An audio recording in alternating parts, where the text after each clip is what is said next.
Nandigama ACP Ravi किरण ने कहा है कि मुजवजा आम इंतखाबात के पेश नज़र सिक्योरिटी सख्त कर दी गई है। उन्होंने बताया है कि तेलंगाना से आंध्रा को एक स्कूटी के जरिए शराब की गैर कानूनी तौर पर मुंतकली की इत्तला पर हमारे एहलकारों ने स्कूटी को जब्त करके उसमें से शराब की 100 बोतलें जब्त करके मुकदमा दर्ज कर लिया।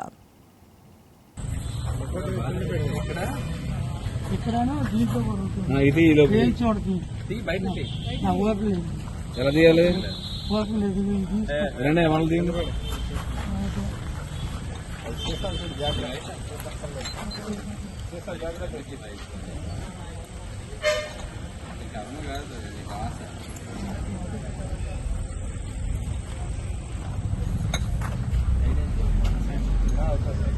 రేపన్నా